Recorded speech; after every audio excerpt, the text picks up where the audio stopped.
홍성계 선거님, 또 김경순 집사님, 제가 현도면 조합장으로 또 대전의 교회로 제가 선교사로 파송했다가 오늘 돌아오셨습니다. 고맙습니다. 오랜만에 만나도 반가운데 매주 만나면 얼마나 좋겠습니까? 우리 조합장이 나오실 때마다 힘이 되고 또 위로가 되고 또 교회가 꽉 찬 것 같습니다. 늘 고맙습니다. 엘리야는 열왕기상 17장 1절에서 아방에게 선전포고를 했습니다. 참고로 오늘 설교는 제가 오늘 교회에서 세 번째 하는 설교입니다. 여러분 기억나세요? 기억나시면 고개 좀 끄덕여 보세요. 이 본문으로 제가 세 번째 설교하는 겁니다. 시동교회 선보러 왔을 때 이 설교였어요. 선보러 왔을 때. 그리고 1년 전에 제가 이 설교를 했던 것 같습니다. 세 번째 하는 설교입니다. 똑같은 본문으로 똑같은 설교를 하는데 본문을 읽어보면서 또 새롭고 또 마음에 찔림이 있고 오늘은 이 말씀이 더 저에게 아프게 다가오는 것 같습니다. 말씀을 통해서 우리에게 주시는 하나님의 음성을 듣고 은혜가 되는 귀한 시간이 되었으면 좋겠습니다. 열왕기상 11장 1절에서 엘리야가 아하방에게 선전포고했습니다. 한번 영적으로 붙어보자 그런 이야기입니다. 길앗에 우거하는 자 중에 디셉 사람 엘리야가 아합에게 말하되 내가 섬기는 이스라엘의 하나님 여호와께서 살아계심을 두고 맹세하노니 내 말이 없으면 수년 동안 비도 있을저 있지 아니하리라 하니라. 여호와의 이름으로 내가 맹세하여 말하노니 하나님께서 허락하지 아니하면 비도 있을도 내리지 않는다. 여러분 이것은 아합에게 대단한 선전포고입니다. 그 당시 농사의 신은 바알신이었는데 비를 주관하는 분은 하나님이다 라고 담대히 선포하는 겁니다. 그러나 하나님은 그런 엘리야에게 힘과 능력을 주셔서 정면 돌파하게 하는 것이 아니라 그리시네가로 도망가서 까마귀가 물어다주는 음식과 그리시네가의 물로 연명하라고 명령합니다. 하나님 앞에 대단한 명령과 하나님의 능력을 힘입어서 정면 돌파해야 되는데 이런 영적 전투에서 하나님께서 일부 후퇴해서 그리시네가로 가서 까마귀가 물어다주는 것으로 연명하며 살아라 그렇게 명령했습니다. 여러분 그 명령에 엘리야는 순종했습니다. 하나님 명령에 순종한 엘리야에게 그리시네 문이 말라버리는 시련이 찾아옵니다. 여러분 영적 전투를 선포했는데 하나님께서 그리시네가로 도망가라 그랬습니다. 도망갔습니다. 그리고 까마귀가 물어주는 음식을 먹고 연명했습니다. 그런데 그리시네가의 물이 말라버렸습니다. 하나님 명령에 순종했는데 더 큰 시련과 어려움이 찾아왔다라는 이야기입니다.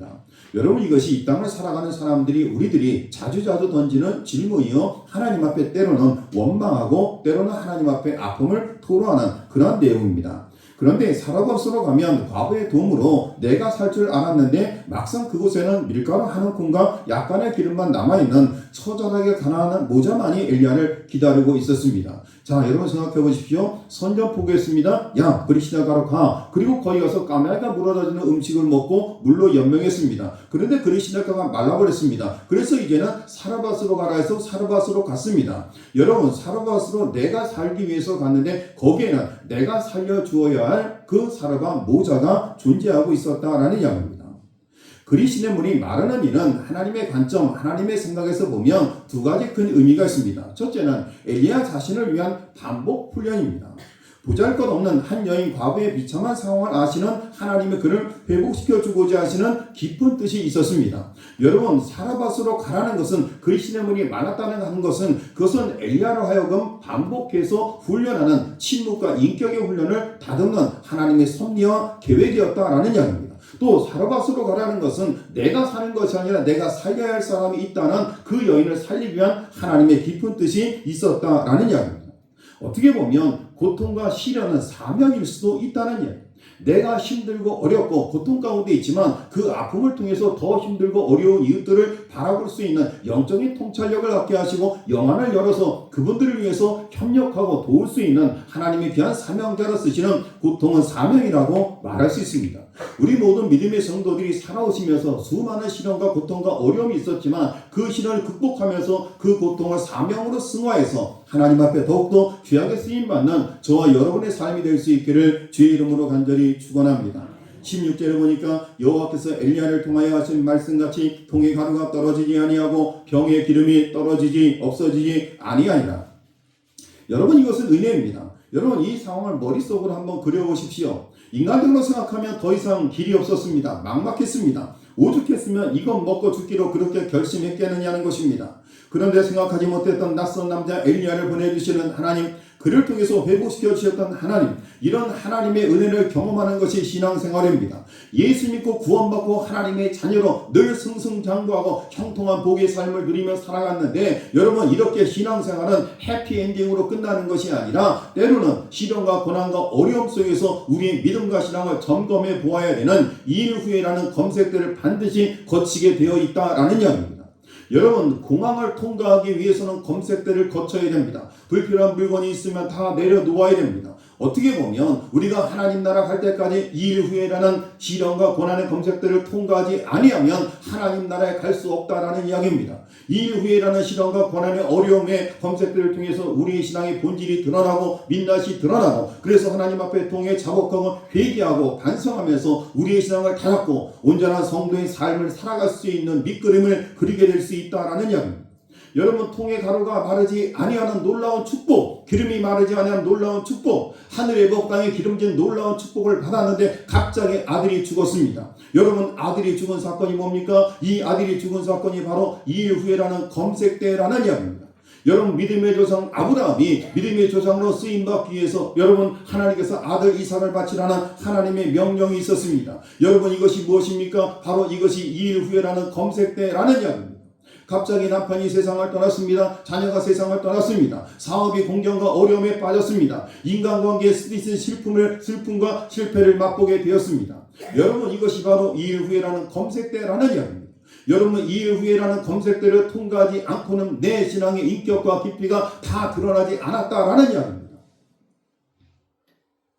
18절에 보니까 여인이 엘리야에게 이르되 하나님의 사람이여, 당신이 나와 더불어 무슨 상관이 있기로 내 죄를 생각나게 하고 또 내 아들을 죽게 하려고 내게 오셨나이까. 오늘 극단적인 고통을 경험하는 사르밧과부에게서 죄성을 가진 인간의 두 가지 연약함이 다 드러나는 것을 보게 됩니다. 내 아들을 죽게 하려고 극단적인 고통을 겪는 과부에게 죄책감이 드러납니다. 그 아들의 죽음과 엘리야가 무슨 상관이 있습니까? 여러분, 엘리야가 그 가정을 위해서 해준 것이라고는 복을 빌어준 것이고 죽어가는 가정을 살려준 것밖에 없습니다. 그런데 이 과부가 자신의 아들이 죽는 고통과 어려움 가운데 자신의 이 시련과 어려움을 누구에게 책임져 가고 있습니까? 여러분, 누구에게요? 엘리야에게 책임져 가고 있다는, 당신이 우리 가정을 망가뜨리려고 여기에 오셨습니까? 여러분, 이것이 뭐냐면 대인관계에서 나타나는 어려움입니다. 우리는 누군가에게 항상 호의를 베풀고 나면 그 다음에 찾아오는 것은 원망과 책임 추기인 것이 죄성을 가진 인간들의 세계의 모습입니다. 여러분, 이런 말이 있습니다. 이민자들의 세계에서 떠도는 이야기인데요, 이민 와서 처음 와서 잘 대해준 가정은 반드시 원수가 됩니다. 여러분, 희한하죠? 여러분, 낯선 미국에 갔습니다. 모든 것이 어렵습니다. 모든 것이 낯설습니다. 언어도 안 됩니다. 소통도 안 됩니다. 모든 것이 아무것도 안 됩니다. 이민 와서 정착하는 모든 가정을 안대해주고 도와주고 협력해준 그 사람과 나중에 시간이 흐르면 반드시 원수가 된다. 나에게 호의를 베풀어 줬는데, 나에게 선의를 베풀어 주었는데 그 사람과 왜 원수가 될까? 오늘 엘리야를 향한 사르밧과부의 책임전과 이것이 우리 내면의 모습일 수도 있다는 이야기. 교회 안에 어려움이 많이 생겨납니다. 누가 충만한 은혜가 그 교회에 임한다는 생각 없이 등록하겠습니까? 교회에서 얼마나 성심성 있고 잘 대해줍니까? 그런데 왜 교회는 이런 복잡한 문제가 생겨납니까? 죄성을 가진 인간들이 모여 살기 때문입니다. 교회 안에서 부부관계에서 책임져가는 것의 뿌리를 찾아가 보면 하나님과의 관계가 깨진 인생의 모습이라는 것을 너무나도 잘 알고 있는 것입니다. 여러분, 부부관계에 문제가 있습니까? 말로 화해하려고 풀려고 하지 말고 본질을 찾아 들어가서 하나님과의 관계 회복이 되면 책임전가는 사라지게 되는 것을 저도 경험했고 여러분도 경험했을 것입니다. 그런데 제가 주목하는 것은 이런 봉변을 당한 엘리야가 보여주었던 태도입니다. 여러분, 사르밧 과부에게 가장 절박한 문제, 통의 기름이 마르지 않고 가루가 마르지 않는 놀라운 축복을 허락해 주었어요. 그런데 하나님 앞에 그런 놀라운 은혜와 축복을 경험했음에도 불구하고 자신의 아들이 죽었을 때 그 모든 것을 책임을 엘리야에게 전가하는 사르밧 과부를 보게 되는 것입니다. 본문에서 발견되는 엘리야의 위대함을 몇 가지를 나누길 원하는데요. 첫 번째는 엘리야의 인격적인 깊이입니다. 자신에게 책임전가하는 이 사르밧 과부에게 대해서 엘리야는 맞서 싸우지 않았다라는, 여러분, 사르밧 과부가 엘리야를 향해서 해대는 장면을 드라마로 본다고 생각해 보십시오. 지금 격분해서 아들의 죽음이 내 책임이라고 이야기하면서 우아하게 이야기하겠습니까? 대사로 치면 얼굴이 새빨개 가지고 대사로 치면 목에 핏대가 서고 멱살잡이를 했을지도 모릅니다. 그런데 놀라운 것은 엘리야의 반응입니다. 19절에 보니까 엘리야가 그에게 그의 아들을 달라 하여 그를 그 여인의 품에서 받아안고 자기가 거처하는 다락에 올라가서 자기 침상에 누이고 지금 멱살을 잡고 악다구니를 쓰고 있는 그 여인에게 대해서 맞서 싸우지 아니하고 죽은 그 아이를 달라 하여 다락에 올라가서 침상에 누였다라는 이야기입니다. 그 과거의 어이없는 태도의 반응을 보이지 않는 엘리야, 거기에 어떤 엘리야의 마음이 있을까요? 얼마나 마음이 상했으면, 저 여인이 얼마나 아들 죽음으로 마음이 찢어졌으면 아무 상관없는 나에게 이런 어이없는 태도를 보여줄까? 그런 민망함이 엘리야에게 있으니까 상대하지 않았다라는, 우리에게도 저에게도 이런 모습이 필요하다는, 나에게 가장 잘해주었던 사람, 나에게 가장 가까웠던 사람, 그 사람이 나에게 대해서 책임 추궁을 하고 책임 전가를 하고 원망하고 멱살을 잡고 그런다 할지라도 상대하지 아니하고, 저 사람이 얼마나 마음이 상했으며 저 여인이 얼마나 마음이 찢어졌으며 아마 상관없는 나에게 이런 어이없는 태도를 보일까, 그런 마음으로 상대하지 않고 자신이 해야 될 일에 집중하는 엘리야의 모습이 저와 여러분에게 필요하다라는 이야기. 부부싸움으로 재구성을 해보면 남편이 회사에서 오전 오후 내내 어려웠습니다. 자금은 돌지 않고 누구에게도 이것을 쏟아놓을 수 없었는데 저녁에 집으로 들어가면 그냥 짜증이 나는 겁니다. 아내가 잘못해서 그런 게 아니에요. 하루 종일 쌓였던 감정은 마치 압력밥솥에 밥을 할 때 그냥 무심코 밥솥을 열면 엄청난 힘으로 폭발하듯이 남편에 쌓인 마음의 스트레스가 폭발합니다. 여러분, 그럴 때가 있잖아요. 예를 들면 밭에 나가봤더니 고추가 병이 났어요. 정성을 다했는데 병이 났어요. 여러분, 얼마나 속이 상하겠습니까? 그냥 짜증이 나요. 그래서 해가지고 집에 들어가서 괜히 신경질을 내요. 무슨 놈의 집구석이 이러냐고. 여러분, 남편이 이렇게 까닭 없이 짜증을 내고 화를 내면 우리 시동교회 권사님들, 집사님들 그 남편을 어떻게 받겠습니까? 아마도 우리 시동교회 모든 여전대 위원들은 또 이 남자가 밖에서 힘든 일이 있었구나, 내가 아니면 이 인간을, 이 하소연을 누가 달아줄 수 있을 것인가, 오라 이리로 꼭 알아주면서 여보 내가 있잖아 힘을 내, 할렐루야, 그렇게 위로해주는 여전대 회원들 다 될 수 있기를 주의 이름으로 간절히 축원합니다. 축원합니다. 사모님 했어요? 네.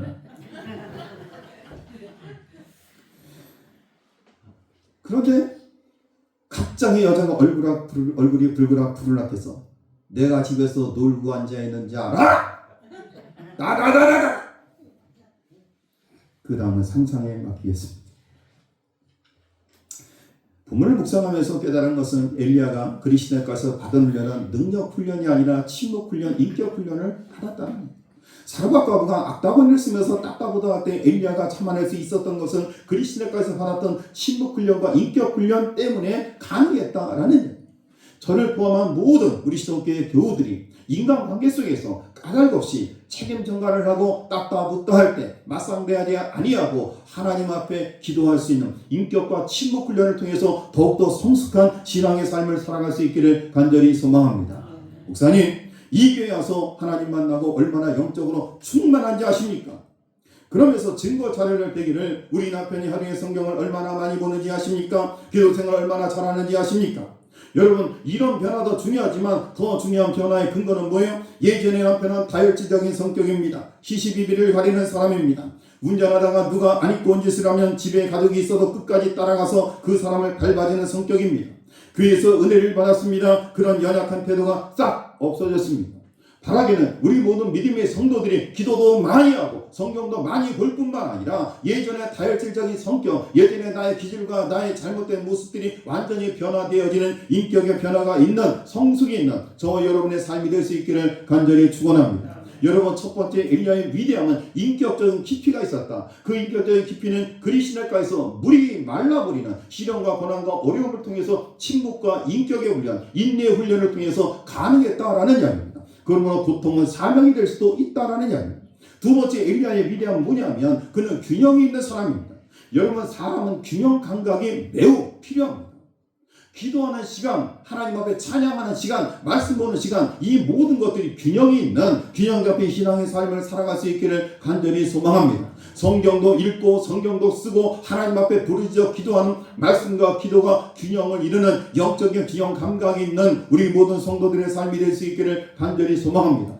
여러분, 또 다른 균형은 뭐냐면 하나님 앞에 기도할 뿐만 아니라 내가 열심히 최선을 다하는 모습도 필요하다라는 거예요.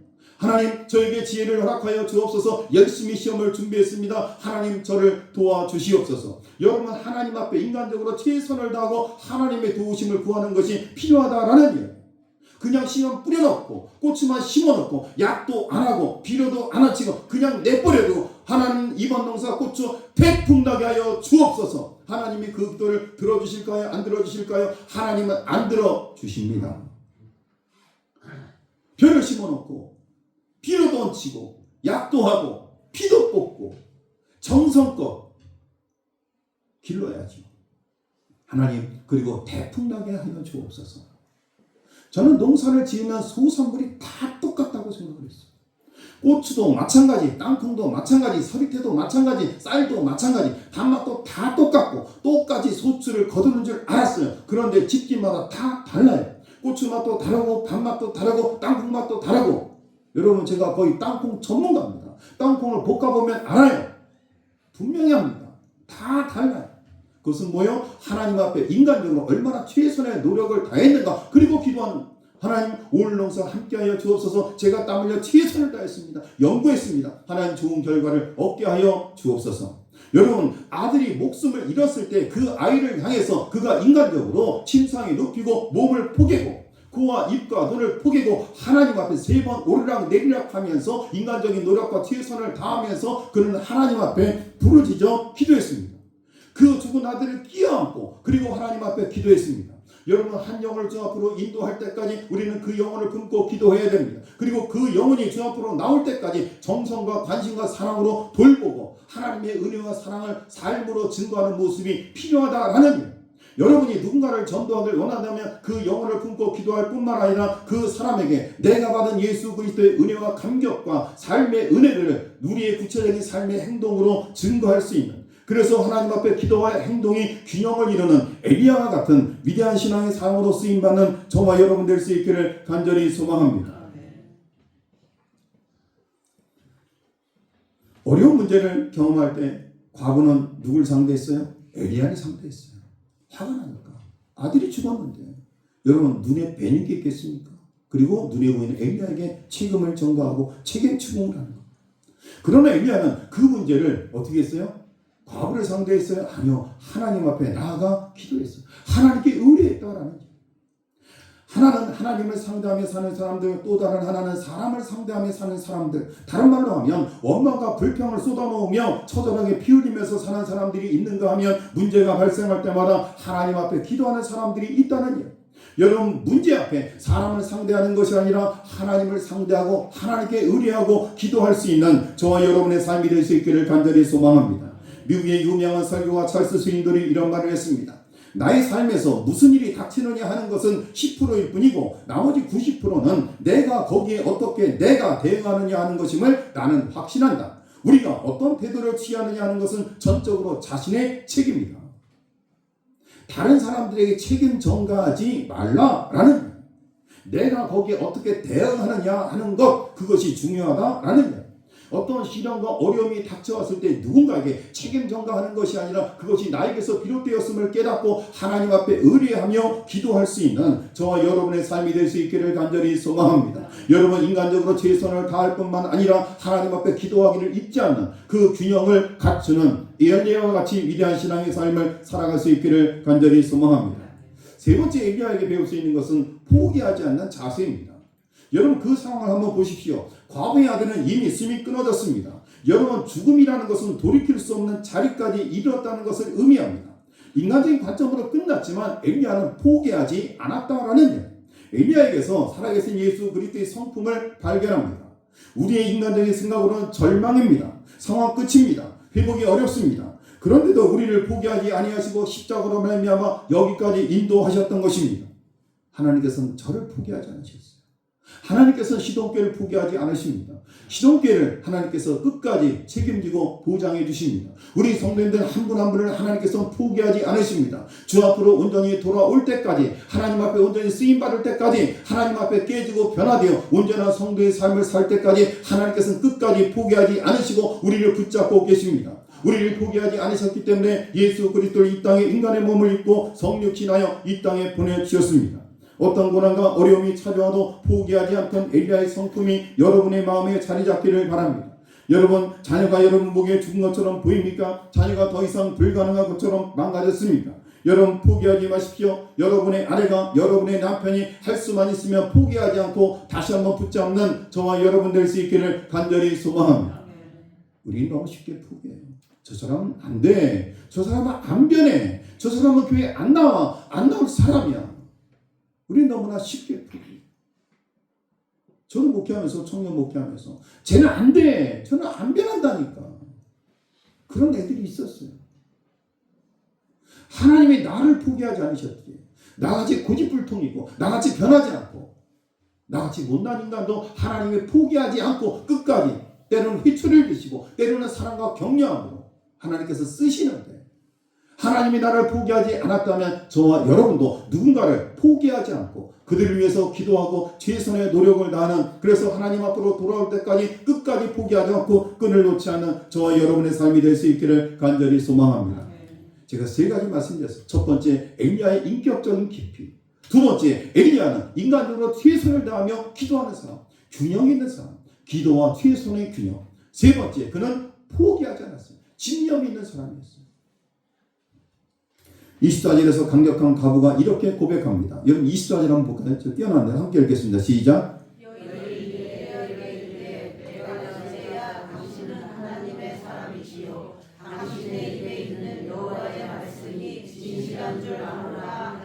아멘. 제가 마지막 눈 감는 그날 저희 사모가 저한테 이 말을 해주는 거예요. 여보, 이제야 당신은 하나님의 사람이요, 당신의 입에 있는 여호와의 말씀이 진실한 줄 압니다. 아빠가 하나님의 사람이고 아빠가 했던 모든 말이 진실한 하나님의 말씀인 것을 아빠, 나는 알아. 그런 삶을 살아줘서 고마워. 나도 아빠처럼 예수 잘 믿고 천국 가서 만나. 여러분, 제가 마지막 숨을 거둘 때 저희 아내와 딸이 그렇게 고백해 준다면 얼마나 행복하겠습니까? 우리 장로님, 권사님, 우리 믿음의 식구들이 마지막 하나님 부르신 그날 믿음의 후배들에게 그런 고백을 들을 수 있다면 그 인생은 정말 행복한 인생이 아닐까. 우리 장로님 천국 가실 때, 우리 권사님들 천국 가실 때 장로님은 하나님의 사람이시고 장로님이 평소에 하셨던 말씀이 하나님의 말씀이고 진실한 것을 저는 믿습니다. 저도 장로님처럼 예수 잘 믿고 천국 가서 장로님 꼭 만나요. 그렇게 아름다운 신앙의 본을 보여주셔서 너무 감사해요. 제가 보고 배워서 따를 수 있었던 그런 신앙의 삶을 살아주셔서 고맙습니다. 우리 장로님, 권사님들 서로서로에게 마지막 그 순간에 그런 고백을 들을 수 있고 그런 고백을 할 수 있다면 그 인생은 정말로 복된 인생이 아닐까.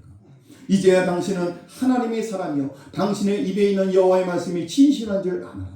저에게 꿈이 있다면 우리 모든 믿음의 성도들이 예수 믿고 구원받고 신앙의 깊이와 균형이 있으며 엘리야와 같이 포기하지 않는 뜨거운 영성이 있어 모든 사람들에게 엘리야와 같이 사르밧 과부로부터 이런 고백을 들을 수 있는 저와 여러분의 삶이 될 수 있기를 간절히 소망합니다. 여러분, 그러기 위해서는 두 가지 필요한데, 첫 번째는 인격과 능력이 조화를 이루어야 돼요. 여러분, 제가 말씀드렸죠. 여러분, 그리시널가에서 엘리야가 받은 훈련은 무슨 훈련이에요? 굶는 훈련이요? 어떻게 하면 잘 굶을 수 있을까? 아니요. 그런 훈련이에요. 침묵과 인격 훈련 받은 거예요. 하나님 말씀에 내 생각으로는 아닌데, 내 생각으로는 이게 정말 아닌데, 그럼에도 불구하고 하나님 명령에 순종하는 침묵과 인격 훈련을 받았어요. 엘리야는 능력과 인격이 조화를 이루는 사람이었어요.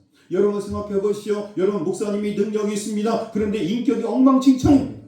그런데 목사님은 또 다른 한편 인격은 훌륭한데 능력이 하나도 없습니다. 여러분, 둘 다 안 되는 거예요.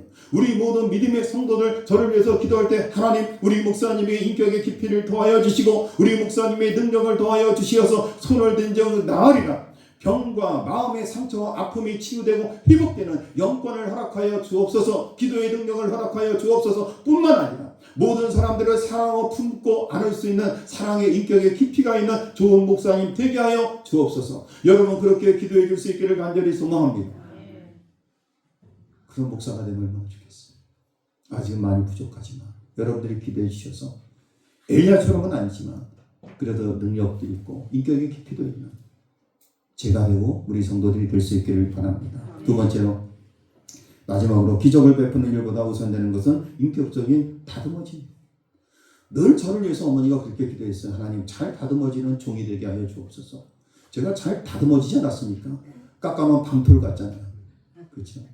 외모가 다듬어지는 것이 아니라 내면이 다듬어지기를 기도하셨던 것 같아요. 네. 인격적으로 또 삶의 모습도 잘 다듬어져서 하나님 보실 때 쓰실 만한 그런 일꾼이 되게 해달라고 기도하시지 않았을까 그런 생각을 합니다. 예수님께서 이 땅에 오셔서 십자가를 지실 때 곧바로 지지 않았어요. 33년간 뜸을 들이셨습니다. 그리고 제자들에게 3년의 공생애를 보여주셨습니다. 주님이 우리에게 보여주고 싶었던 영적 진리는 무엇이었을까? 십자가를 통한 인류 구원이라는 능력을 보여주시기 전에 3년 동안 인격적인 깊이를 우리에게 전수해 주셨습니다. 우리 모든 믿음의 성도들이 2025년도에는 엘리야와 같이 그런 인격적인 깊이와 하나님 앞에 말씀과 기도와 균형을 이루고 삶과 인격과 능력이 균형을 이루고 그리고 끝까지 포기하지 않는 영성으로 마지막 때 당신의 입에서 나온 모든 말씀은 하나님의 말씀이여 진실한 줄 믿노라. 이런 고백을 들을 수 있는 저와 여러분 될 수 있기를 주의 이름으로 간절히 축원합니다. 사랑과 은혜가 많으신 하나님 아버지 감사합니다.